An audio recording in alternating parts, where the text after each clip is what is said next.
प्यारे दोस्तों, अगर आप भी चाहते हैं कि आपका पैराग्राफ और उर्दू का मजमून ज्यादा से ज्यादा अच्छा हो और आपको नंबर ज्यादा मिले, तो आप इस पैराग्राफ को ऊपर से लेकर एंड तक देखें और इसकी प्रैक्टिस करें, तो इंशाल्लाह आपके नंबर भी अच्छे आएंगे। सबसे पहले आपने कट मार्कर 605 की मदद से ऊपर हेडिंग देनी है ईद उल अजहा।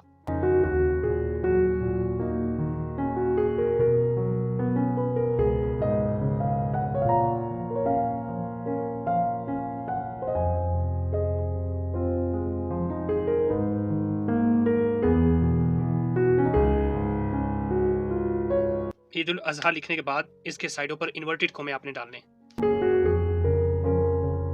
पहला पॉइंट जो लिखना उसके लिए हम यहां से स्टार्ट करेंगे।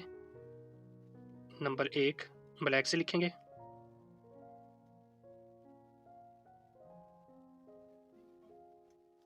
पॉइंटर को आपने इस तरीके से पकड़ना है। पहला इसका जो फिक्रा हमने लिखना है वो लिखना है ईद उल अजहा जिल हज्जा की 10वीं तारीख को मनाई जाती है। हर लफ्ज आपने वाज़े तौर पर लिखना है जो कि पढ़ा भी जाए, और खुला खुला लिखना है ताकि पेपर वाले के लिए आसानी हो और आपको अच्छे नंबर मिल सकें। ईद उल अजहा जिल हज्जा की 10वीं तारीख को मनाई जाती है।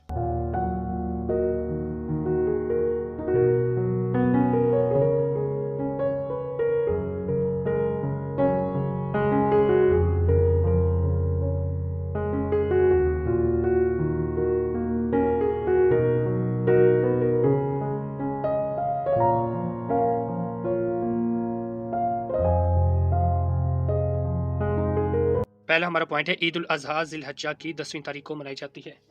दूसरा पॉइंट है ईद उल अजहा को कुर्बानी की ईद भी कहा जाता है। एक लाइन छोड़ के आपने लिखना है नंबर 2।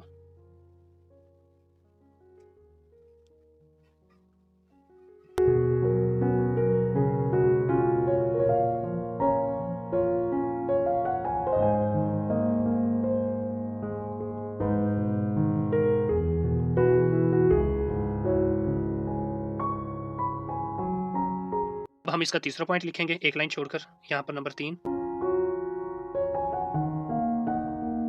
नंबर 3 पॉइंट है ईद उल अजहा अरबी जुबान का लफ्ज है जिसके मानी कुर्बानी की ईद के हैं।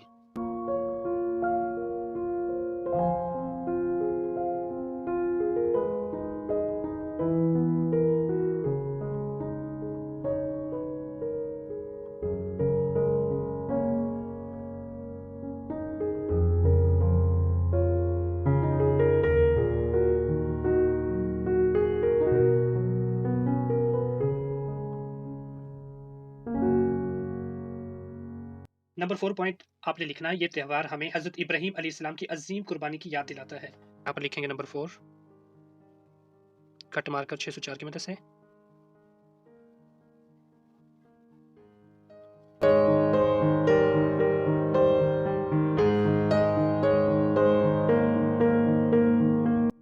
हजरत इब्राहीम अलैहिस्सलाम आपने हाईलाइट करना है कट मार्कर 604 की मदद से।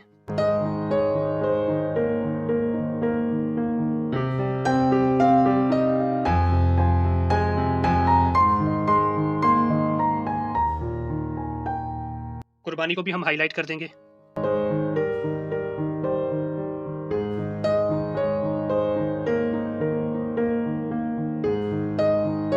अब हम नंबर 5 पॉइंट लिखेंगे ईद उल अजहा के दिन अल्लाह की राह में गाय, ऊंट, बकरी या किसी भी हलाल जानवर की कुर्बानी कर सकते हैं।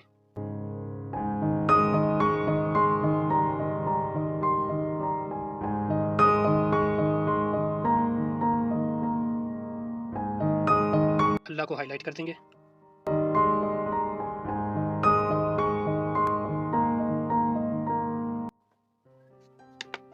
ईद उल अजहा के दिन अल्लाह की राह में गाय, ऊंट, बकरी या किसी भी हलाल जानवर की कुर्बानी कर सकते हैं। आपने इसी तरीके से पूरा पैराग्राफ ये लिखना है।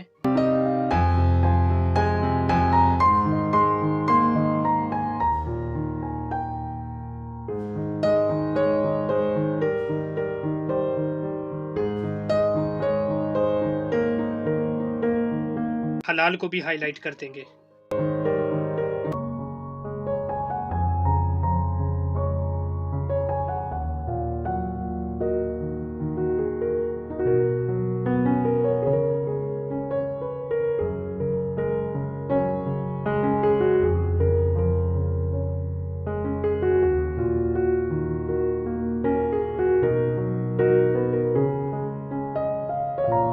अज़हा के दिन अल्लाह की राह में गाय, ऊंट, बकरी या किसी भी हलाल जानवर की कुर्बानी कर सकते हैं।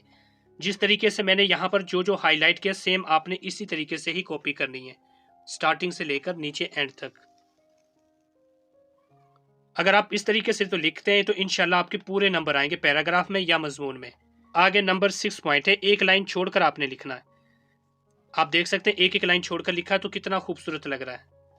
आपने भी सेम ऐसे ही करना है, एक लाइन छोड़कर अब नंबर 6 पॉइंट लिखेंगे।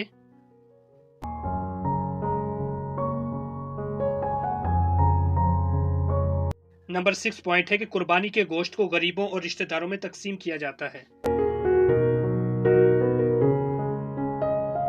आपने आहिस्ता से और बार बार ये प्रैक्टिस घर पर करनी, लेकिन जब पेपर में जाएंगे तो आपने जो घर पर प्रैक्टिस की होगी वही आपके काम आएगी।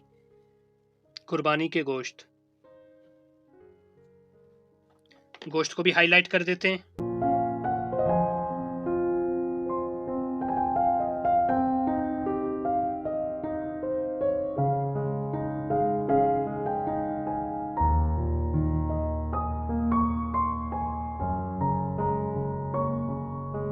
अब नंबर 7 पॉइंट लिखेंगे हम।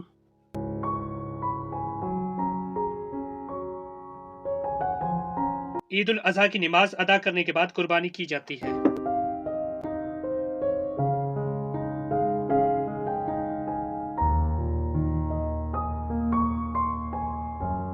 नमाज को हाईलाइट कर देंगे अब।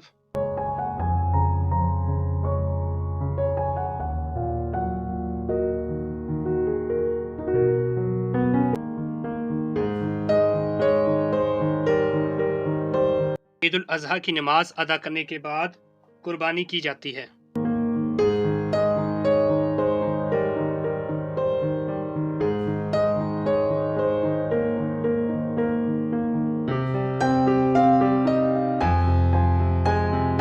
प्यारे दोस्तों, आज की इस वीडियो में हमने 7 पॉइंट किए हैं ईद उल अजहा के मुतालिक, जो कि बहुत ही इम्पोर्टेंट हैं आपके पैराग्राफ और ऐसे के लिए।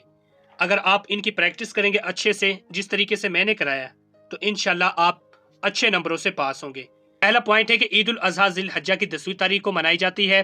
दूसरा है ईद उल अजहा को कुर्बानी की ईद भी कहा जाता है। नंबर 3, ईद उल अजहा अरबी जुबान का लफ्ज़ है जिसके मानी कुर्बानी की ईद के हैं।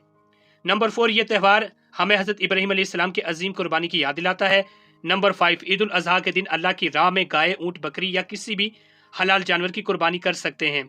नंबर 6, कुर्बानी के गोश्त को गरीबों और रिश्तेदारों में तकसीम किया जाता है। नंबर 7 है ईद उल अजहा की नमाज अदा करने के बाद कुर्बानी की जाती है।